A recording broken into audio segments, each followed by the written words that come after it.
Welcome back to Indian Gurukul. SSC GD previous year question paper की GA subject के लिए जो हमने सीरीज स्टार्ट की थी, ये है उसका पार्ट 3। तो चलिए स्टार्ट करते हैं। फर्स्ट क्वेश्चन है, हड़प्पा कालीन स्थल रंगपुर। हड़प्पा कालीन स्थल रंगपुर भारत के किस वर्तमान राज्य में स्थित है? तो इसका राइट आंसर है गुजरात। रंगपुर गुजरात में स्थित है। आज के समय में गुजरात में स्थित। गुजरात में एक और हड़प्पा कालीन स्थल है लोथल।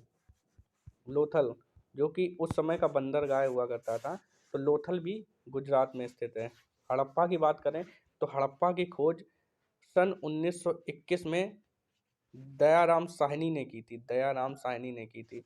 और मोहनजोदाड़ो की बात करें तो 1922 में इसकी खोज हुई थी। 1921 में दयाराम साहनी ने की थी। तो इसका राइट आंसर है गुजरात। बढ़ते हैं नेक्स्ट क्वेश्चन की तरफ। निम्नलिखित में से कौन सा उपवेद ऋग्वेद से संबंधित है? तो ऋग्वेद का जो उपवेद है वो है आयुर्वेद। तो इसका राइट आंसर है आयुर्वेद। शिल्पवेद की बात करें तो ये अथर्ववेद का उपवेद है। धनुर्वेद की बात करें, धनुर्वेद यजुर्वेद का उपवेद है। ठीक है। शिल्पवेद ये एग्जाम में बहुत पूछा जाता है। शिल्पवेद किसका उपवेद है? तो ये अथर्ववेद का है। इस क्वेश्चन का राइट आंसर है आयुर्वेद। चलिए बढ़ते हैं नेक्स्ट क्वेश्चन की तरफ।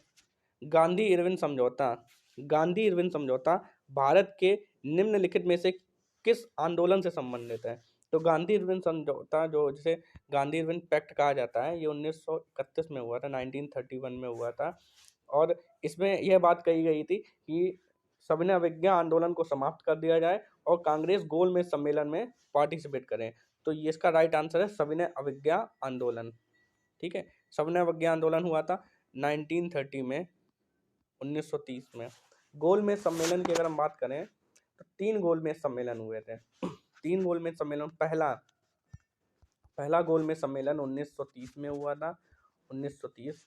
दूसरा 1931 में, तीसरा 1932 में। तो 3 ये गोलमेज सम्मेलन हुए थे। भारत छोड़ो आंदोलन, क्विट इंडिया मूवमेंट की बात करें तो ये हुआ था 8 अगस्त 1942। 8 अगस्त 1942। रॉलेक्ट एक्ट आया था 1919 में। 1919 में। असहयोग आंदोलन हुआ था 1920 में। तो इस क्वेश्चन का राइट आंसर है आंसर नंबर 1, सविनय अवज्ञा आंदोलन। उत्तराखंड स्थापना दिवस कब मनाया जाता है? तो उत्तराखंड उत्तर प्रदेश से अलग हुआ था 9 नवंबर 2000 में, इसलिए इसका स्थापना दिवस 9 नवंबर मनाया जाता है। इसका राइट आंसर है ए, 9 नवंबर। 1 नवंबर को छत्तीसगढ़, जो कि एमपी से अलग हुआ था, 1 नवंबर 2000 को। 2000 में एक्चुअली 3 स्टेट नए बने थे। 1 नवंबर, 5 नवंबर, 9 नवंबर और 15 नवंबर। 1 नवंबर, 9 नवंबर और 15 नवंबर। 1 नवंबर को छत्तीसगढ़, 9 नवंबर को उत्तराखंड और 15 नवंबर को झारखंड। छत्तीसगढ़ एमपी से अलग हुआ था, उत्तराखंड यूपी से अलग हुआ था और झारखंड बिहार से अलग होकर ये 3 स्टेट बने थे। तो इस क्वेश्चन का राइट आंसर है 9 नवंबर। बढ़ते हैं नेक्स्ट क्वेश्चन की तरफ। निम्नलिखित में से कौन सी नदी पर शिव समुद्रम जलप्रपात बना है? तो शिव समुद्रम जो जलप्रपात है वो है कावेरी नदी पे। कावेरी नदी पर शिव समुद्रम जलप्रपात बना हुआ है। इसका राइट आंसर है कावेरी नदी। बढ़ते हैं नेक्स्ट क्वेश्चन की तरफ। लोक हितवादी उपनाम से किसे जाना जाता है? तो लोक हितवादी उपनाम से गोपाल हरि देशमुख को जाना जाता है। तो इस क्वेश्चन का राइट आंसर गोपाल हरि देशमुख को लोक हितवादी के नाम से जाना जाता है। निम्नलिखित में से किसने संवाद कौमुदी समाचार पत्र की स्थापना की थी? तो संवाद कौमुदी, ये क्वेश्चन बहुत इंपॉर्टेंट क्वेश्चन है, वेरी वेरी इंपॉर्टेंट क्वेश्चन है, वेरी वेरी इंपॉर्टेंट।